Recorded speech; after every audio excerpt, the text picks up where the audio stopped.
पाकिस्तान से आई सीमा हैदर ने बाबा बागेश्वर को लेकर दिया चौंकाने वाला बयान। कहां से मिल रही है सीमा को भारत से जुड़ी हर जानकारी। पाकिस्तान से भागकर चोरी से भारत में घुस आई सीमा हैदर इन दिनों भारत समेत पूरे पाकिस्तान में चर्चा का विषय बनी हुई है।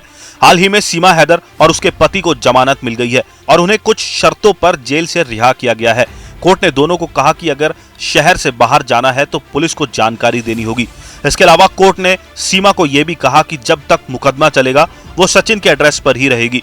तो वहीं सीमा हैदर को लेकर उसका पहला पाकिस्तानी पति भारत सरकार से गुहार कर रहा है कि सीमा हैदर को वापस भेज दिया जाए। पाकिस्तान से सीमा हैदर को वापस भेजने के लिए लगातार भारत को धमकियां दी जा रही हैं। इसके अलावा कुछ पाकिस्तानी तो सीमा हैदर को भी धमकियां दे रहे हैं, जिस पर सीमा ने कहा कि मैं ऐसी धमकियों से डरने वाली नहीं हूं और भारत में ही रहूंगी। इसी बीच अब सीमा ने बागेश्वर धाम के पंडित धीरेन्द्र शास्त्री को लेकर भी एक चौंकाने वाला बयान दिया है।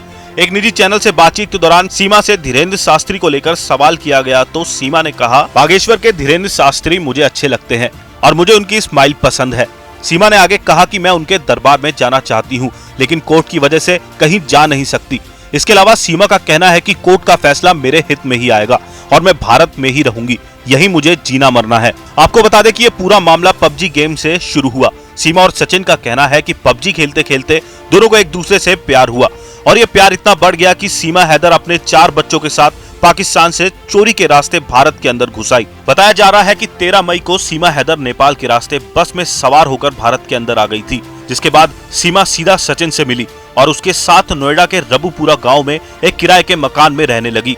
जिसके बाद दोनों कुछ दिनों तक साथ में रहे, लेकिन दोनों की एक गलती ने भारत की सुरक्षा एजेंसियों के कान खड़े कर दिए। सीमा हैदर के अवैध रूप से भारत में रहने की सूचना जब पुलिस को मिली तो सीमा और सचिन बच्चों समेत फरार हो गए।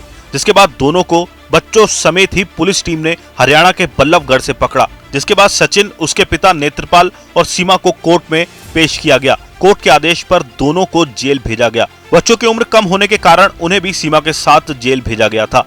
हालांकि बाद में जल्द ही सीमा समेत सभी को जमानत भी मिल गई। इस पूरे मामले में ऐसी कई बातें सामने आई है जिनसे ये शक हुआ कि सीमा हैदर एक पाकिस्तानी ISI द्वारा प्लांटेड कोई जासूस या स्लीपर सेल हो सकती है। सीमा और सचिन को जब पकड़ा गया तो सीमा के पास 4 फोन मिले, जिनमें एक टूटा हुआ था और एक के अंदर पाकिस्तान की सिम भी मिली। तो वहीं एक फोन की कॉल डिटेल और व्हाट्सएप कॉल डिटेल भी डिलीट की जा चुकी थी। पुलिस इन फोनों के डेटा को रिकवर करने के प्रयास में जुटी हुई है।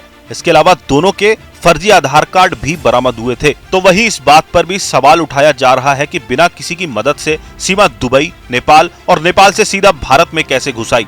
आखिर कौन है जो सीमा और सचिन की पैसों से लेकर हर तरह से मदद कर रहा है। क्या है इस पूरे मामले की सच्चाई, ये तो जांच के बाद ही पता चलेगा। तो वहीं अब ये दोनों UP ATS की रडार पर भी आ गए हैं।